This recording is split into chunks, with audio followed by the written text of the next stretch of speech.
Well, here we are, everybody, returning, of course, to WayV. And now we are moving on to Bandage.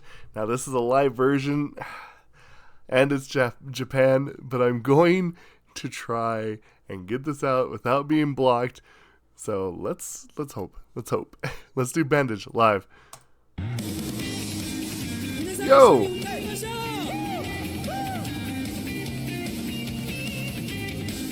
Is this going to be a rock song? Could you imagine if we actually get a full traditional rock song, wavy style? I'm down. Or maybe it's just something that they did specifically for this live. Who knows?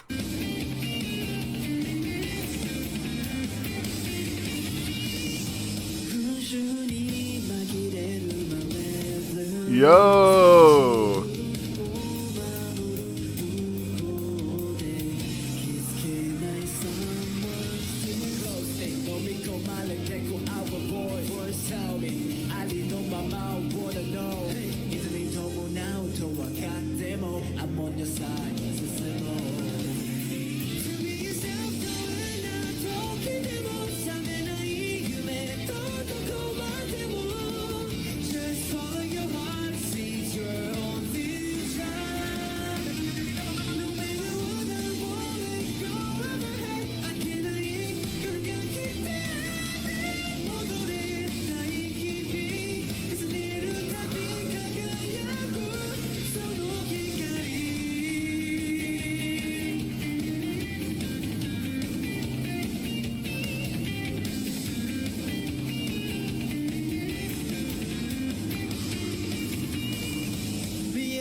Yo, this is legit.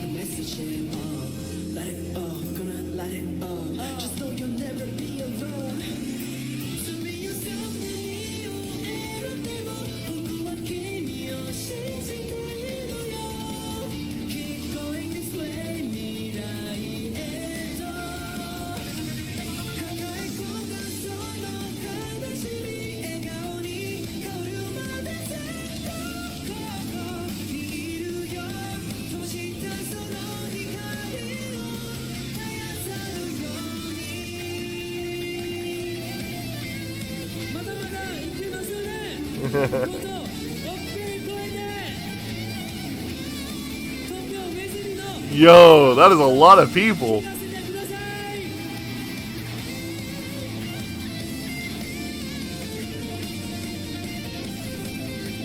Very classic.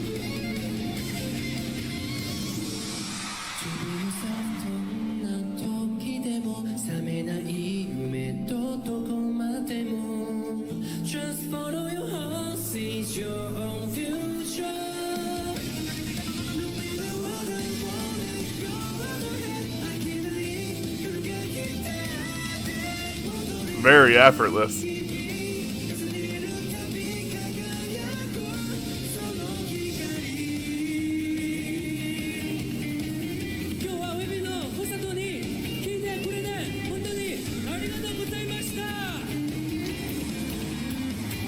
Okay, very cool. I'm going to kind of throw myself under the bus here. I'm like, this has all the markings of a very good Jrock song. All right, this is in Japan. Very cool, though. It has all the good classic earmarks that I like personally in Jrock. The upbeat, the guitar chords that's being used. The percussions, the drums, the way that they're getting played, the guitar solo, everything to me feels very classic Jrock. And let me tell you, I'm a fan. I'm a big fan.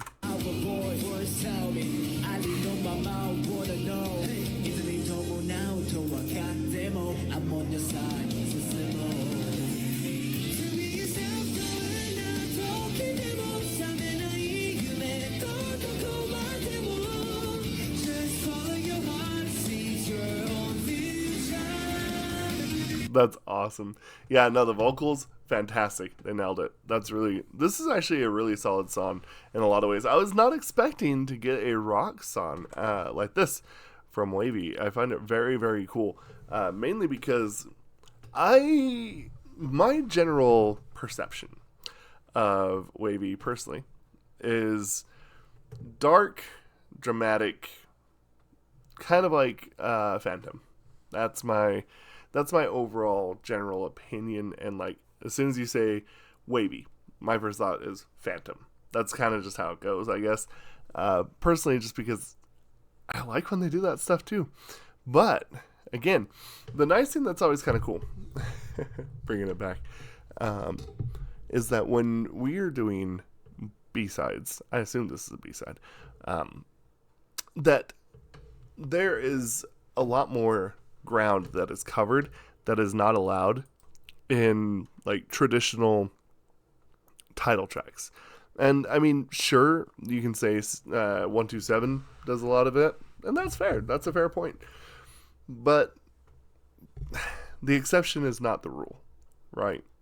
And I think WayV, although have their identity of having a little bit of a darker edge, and sounds like Action Figure and Phantom and Moonwalk and like some of these other ones where there's just kind of like more of a classical score tied in with something a little bit with a dark edge to it.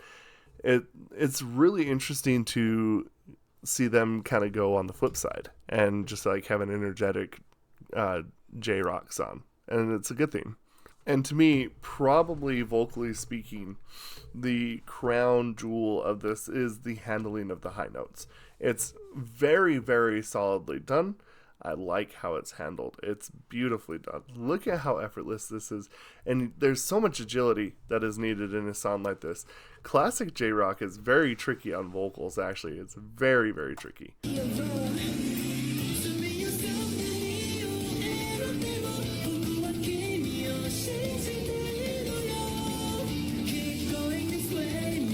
And the interesting thing is going back and listening to this.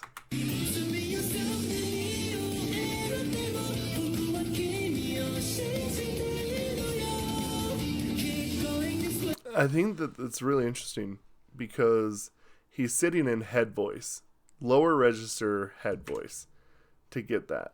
So thinking about this from like a singing perspective, my first thought is, oh my goodness. The amount of control and breathing necessary to maintain what he's doing here while maintaining head voice is incredible. Because, I mean, it's really tricky. It's a really tricky place to be. I always equate to songs with lots of high notes as driving cars really fast. Like, for example, if you're somebody who watches like F1, NASCAR, anything kind of like that.